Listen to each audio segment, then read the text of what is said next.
If you read the title, you can kind of get what this video is going to be about, right? And if you can't read, you're gonna have a lot of trouble with this.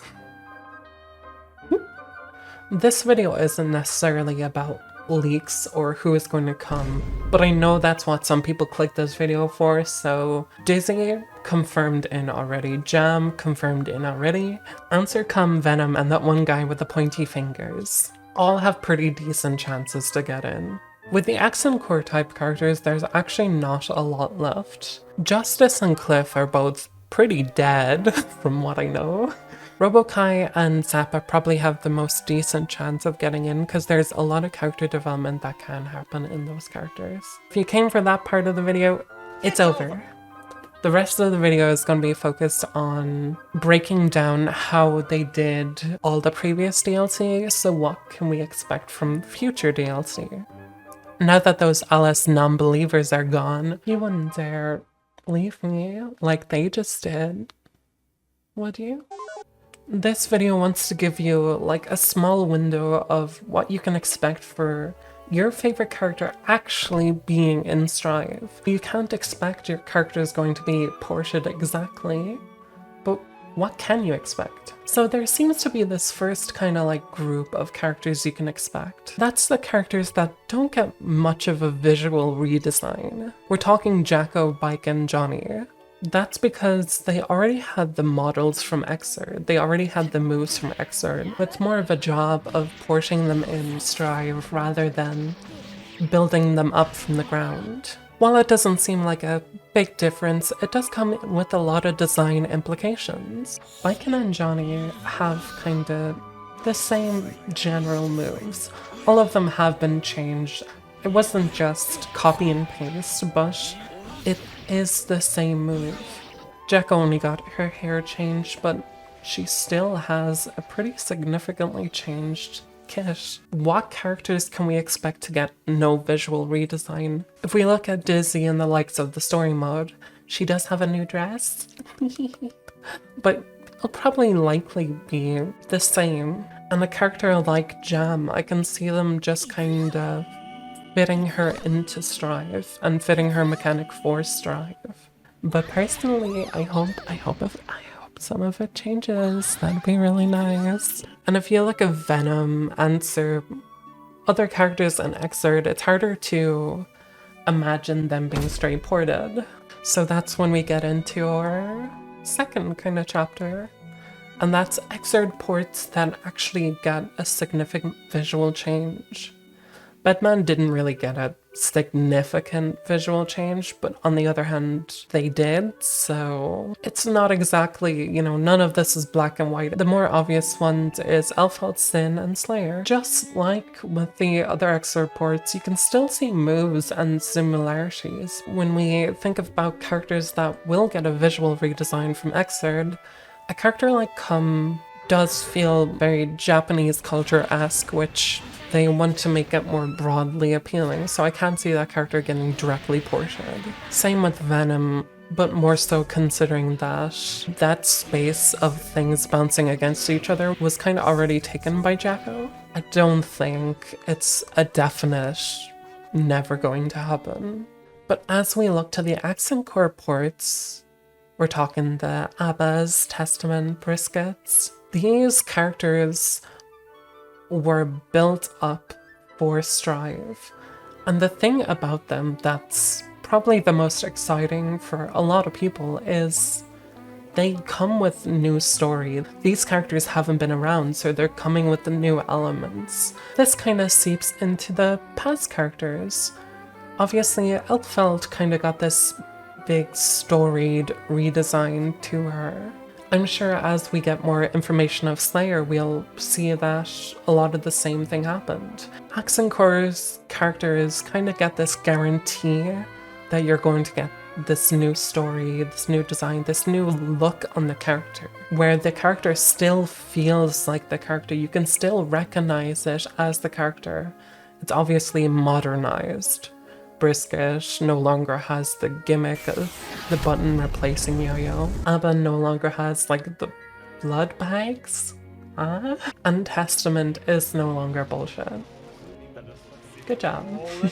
This kinda is all pointless. We can speculate and guess each character and how each character is going to translate. But there's one specific type of character I haven't mentioned yet. Lore-based characters.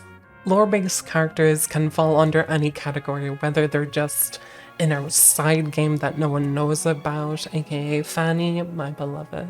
But it can also come from the story modes of Xrd or Strive.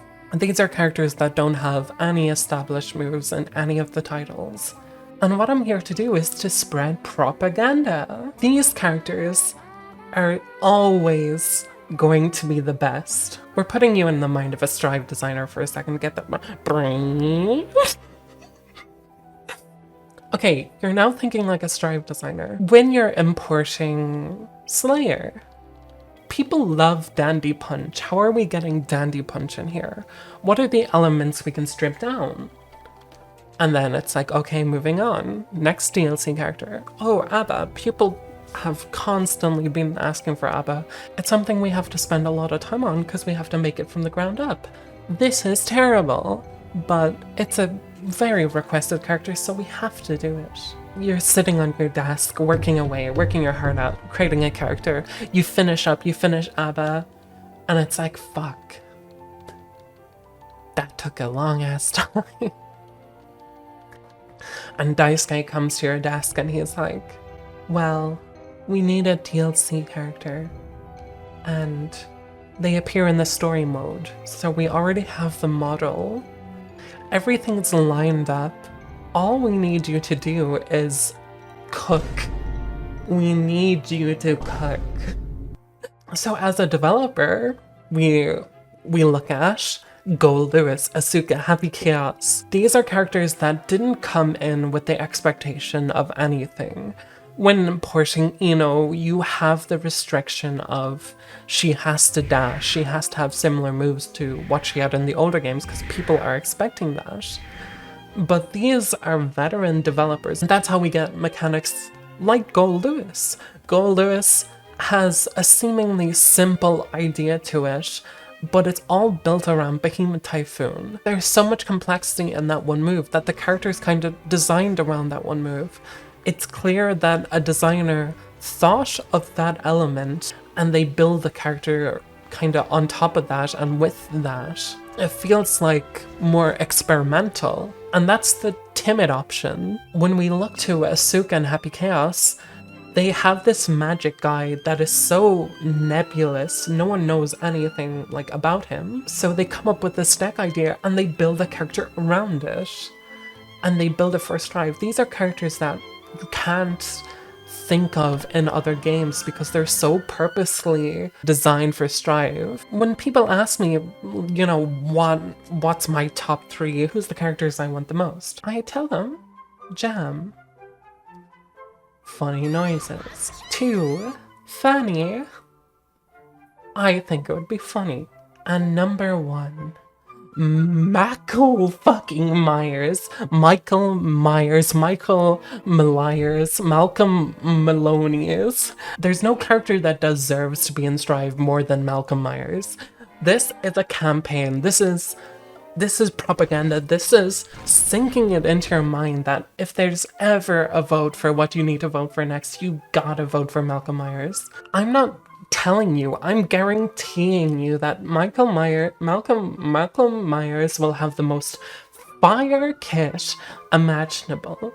We can think, oh, we know he throws a spear, but they're gonna think of some 3rd level dimension shit. So if you follow the advice of Radchad, who is my dad, thank you, Papi. I want you to remember nothing less than voting for Malcolm Middle. Malcolm Middle. It is I, Radchad, the mad lad. That was a good video. And I think the Irish rugby team is a lot better than the New Zealand rugby team. Whatever they're called, I wouldn't know because they suck. Don't look into that. Bye, everybody. Bye. Bye.